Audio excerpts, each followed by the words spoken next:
चलो हमारी लिपस्टिक लेके बाद फिर मना। अरे दादा सब चीज तारत किना जाई मस्त छुट्टी मिल बा 2 दिन 2 दिन खाली शॉपिंग कइल जाई। सुनम तब ना बोल चल चार जोड़ा साड़ी खरीद वो किना जाई। सुने हमार सूटो चाहे 4 जोड़ा। अरे वो किना जाई। सुने ना कान में झुमकावा सोनमा का ऑर्डर कर ले रही था। अरे दादा वो किना जाई भले 4 महीना के मास्टरी के पैसा ओरिया जाई बाकी तार सब सच में कहा था एक पीस लगा था हट के। हां सुनी ना बाकी आज अकाउंट खाली था मैं बोला मत ठीक बा ना। आज हम अपना मन पसंद सामान ले ठीक बा। चल सुनी ना चल बिंदी के पत्ता ले एकदम दर्जनी खरीदते। अरे दादा पूरा दुकान किन दे तारे के यार ऐसे बोला तुम ना जब ना ठीक है बोली ना चल तब प्यार करे जानो हाजिर रही। हां सुनी ना बाकी ना पायल पूरा खाली था मड्डे की तो पहले पर के पायल नहीं थे। अरे दादा यार सब किना जाई कितना साल के बाद तो आज 2 दिन छुट्टी बा। आज पायल खरीदबा तो 20,000 से कम ना खरीदबा। सब तार दिल खोल के करी हो ठीक बात बाकी 2 लाख रुपया खर्चा होई। सब कली हो तू देखो तो घर में सी खिसियात रहू एतवार के छुट्टी सोमवार के राखियों के छुट्टी आ शनिचर के हाफ डे से छुट्टी। जाए अपना मायके ना तो भाई लोग के ना इनकी चांदी की जो राखी बांधो ना भाई लोग के तुम भाई तुम खुश रहे तुमको बोलम ना ठीक बा ना हम अरे चांदी भाई की बात बिल्कुल ना बोलब तारा आज तारा खातिर 2 4 5 सब निर्छावर बा ठीक नो। सच में हम भगवान जी भाई प्यार से ओह नो धूप को बहुत धूप निकला था जी। चल जी हम भुगतान नहीं था ठीक है हां ना। हां तान लब फिर उन्हें बहरी कोली हो गांव में से निकल जाइए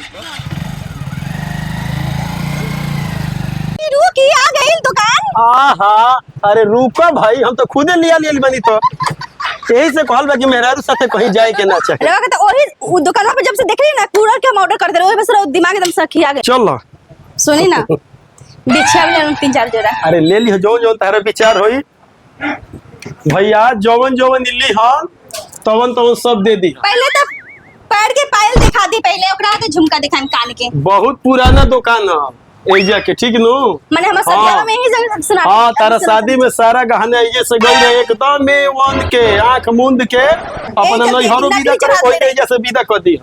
सुनी पहला में से पायल ना 2 जोड़ा ले 1 जोड़ा अपना खातिर 1 जोड़ा माई खातिर ठीक बा ना कोई दिक्कत।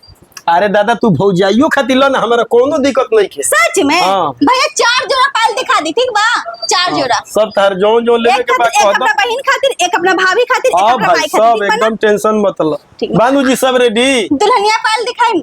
हां सब बड़ुए सब एजा जो जो जो तो मिल देख ल जी बता दी कौन का हुए।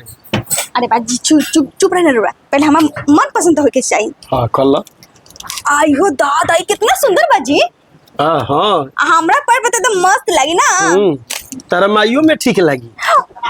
आ सुनी ना माई खातिर ले लेते हैं ठीक बा एकदम चौड़ा बा झुनझुना बा माई पे एकदम मस्त लगी। एगो हमरा सलिया खातिर ल अरे छोटकी खातिर ये वाला लेम जी देखा तो नहीं में खाली बचबे बा ना। हां छोटकी तारे गरी बड़ी झमकतो बिया झम मतलब ओकरा में ठीक लगी झम पहन के अपन रही। अरे एक भाभी खातिर ना भाभी खातिर हां ये दुल्हन बना तो दुल्हन खातिर अच्छा रही ना। हां ठीक बा ना चलो 4 गो नु हां आई 4 पैक 4 के आप पैक कर दीजिएगा ठीक है। चल अभी सुनी कान में झुमका दिखा दी। हां वही टॉप दिखा दी हमरे के बाकी सुनी ना 2 जोड़ा का दुकान की नबू 1 जोड़ा अपना खातिर। अच्छा ऑर्डर में इनका खातिर एगो बढ़िया टॉप ऑर्डर लगा दे अब 1.5 भर के हो गई डिजाइन बता दो 2 दिन बाद हम नया पिन के जगह भैया के राखी बानी। अरे दादा काल सवेरे आ जाई संगहतिया हमन फोन कर दी ना जाई। अच्छा कल सवेरे आ जाई ना नाक में के दिखा दी नाक में के बा। हां यही से कहल बा कि मेहरारू के सखे ना आवे के। सुनी ना ये मंगलसूत्र चेंज कर देता नहीं देखत नहीं ना टूटल बा धावा लगा के सिल ले बानी का के। अरे भाई जो लेबू सु लिखवा दो सब लिखवा के रेडी कर दई सब पैक कर दी हम डाल देब देखो है। आई हो दादा सुनी ना नाक की अच्छा लगा था ना। हां अच्छा पेनम तो हम मस्त लगन दुर्गा जी के जैसा लगन ना। आज पहनबे कर हमरो मन आज गबड़ाई ले बा का बोले नी जी। हां ये कहा जी ई हम नकबुल्ला नाक के भीतर ही पहनल जाला। अरे सब राजस्थान के आदमी पहनेलस। ये जी ये वाला ले ली क्या? हई एगो भैया रेडी कर दे। चल एक एक साइड कर दम, ठीक बा ना? देख ली। अब बिछिया बिछिया पायले में लगा के दे दी हम। पायले में लगा के बिछिया दे दे हम। हाँ चले के नु अब चल अब कपड़ा अब तनी शाम के फिल्मो देखे नु चले के बा। एगो चीज भूला तनी ना। अब का रक्षाबंधन तो भैया लोग राखी चांदी के बांधम ना।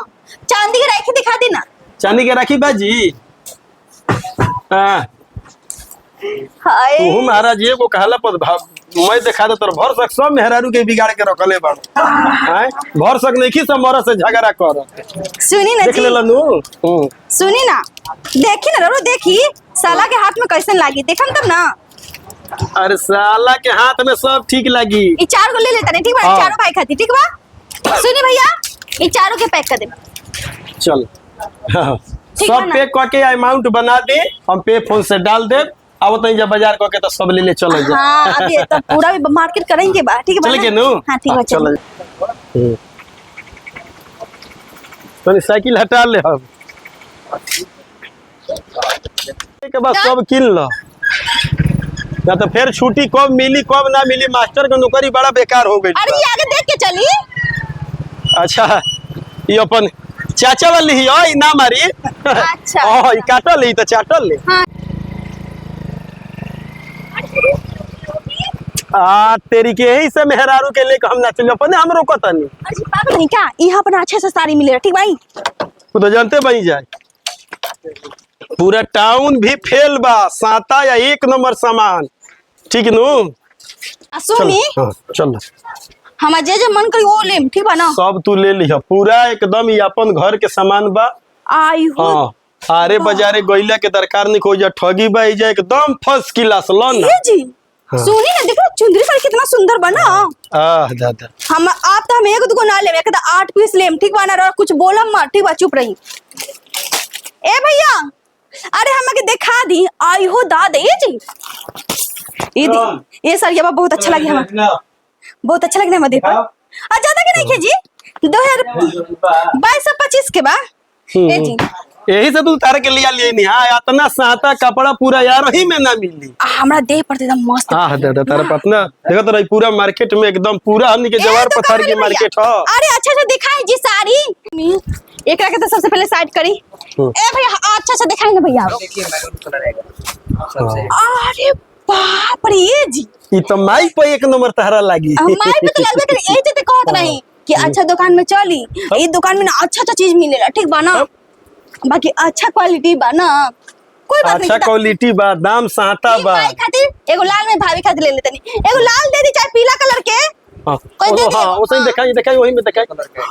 आयो दादा ई तो भाभी पे तो मस्त खेली जी। कहे के बा एक बार टांग के ले ले चल जाई जा। आयो दादा सच में जी आज तो मर्द ने पूरा दुकान खरीद ले के, ठीक बने रहा? बोलो मत। नया डिजाइन के नया क्वालिटी में हम बाकी हम पहन एकदम गजब लगम ना जी। तो कैसे देख के देखे क्या? शीशा में देख लो। सुनी ना अब बोला मत रहा कुछ, ठीक बा ना? आज हम अपना घर में अस्तरो का दो दे ले बा ना जी। ब्लाउज के कपड़ा बाजी ए जी कितना सुंदर लगा था जी। ये पहन के जाम रक्षाबंधन के भाई के राखी बन, ठीक बा ना? मायल जवार पथार राखी के जैसे साड़िये लेते हुए एकदम सच में एकदम मस्त लगा था जी। हमरा देह पर तो भगवान जी हमरा के देख के पीस बनैले ही बारन, एकदम गजब लगा था जी। बाप रे पूरा मास्टर के 1 साल के पेमेंट मेहरारू ए जी देखिन हम कैसे लगा था नी। हां ठीक लगता है, ठीक लगता नहीं ना? अरे जी ना तो जना ना लगी छोड़िए बन के शादी में देवे पुरान सोचे तनी अभी से 8 को दे दूंगा साड़ी। दिखाई तो भैया अच्छा अच्छा। हां ये ठीक बा, इहो ठीक बा और इहो हमें पसंद पड़ल है। आ कन्या के पहने खातिर ई अच्छा रही ना, छोटकी बहनिया खातिर एकरा के और एगो एकरा के ई खास ज्यादा अच्छा नहीं थी। अरे बाप रे ई जी देखी तो जी कितना मस्त लगता, आसमानी कलर की बा ना जी। हां अच्छा लगा था ना? बस भैया अच्छा लगबे न करी। एक बार पीला में दिखा दी। हाँ हमार प्राण जतई का अच्छा लगता। ए जी बस बस बस बस एक खोली मत, बस एक ही ई तो सब के पैक देखते कर। पसंद पड़ जाता खोले वाला चीज बड़ी है। आ पहले 4 गो सूट दिखा दी, ठीक बा? ये सब साड़ी पैक कर दी, 4 गो सूट। तो सूट वाला दुकान में चलो, यहाँ ये पे खाली ना साड़ी स्पेशल बा, सूट वाला दुकान आगे बा। अच्छा, आ सब में पेटीकोट बड़- लगा देम, ठीक बा ना? आ सबके ब्लाउज काट के पिको फल कर देम, ठीक बा? हाँ, खाली एक का ब्लाउज सिल देम, ए चलते हम रक्षाबंधन के दिन पहनब, ठीक बा ना? ठीक बा ना जी? कोई दिक्कत? ना दिक्कत क्या बा दादा? आज सुनी अब सब दिक्कत हिसाब कर पूछता दी, रू। हमर पति एकलौता पति दी पैसा डाल दिया, ठीक बा ना? सुनी अच्छा लगता ना जी? हाँ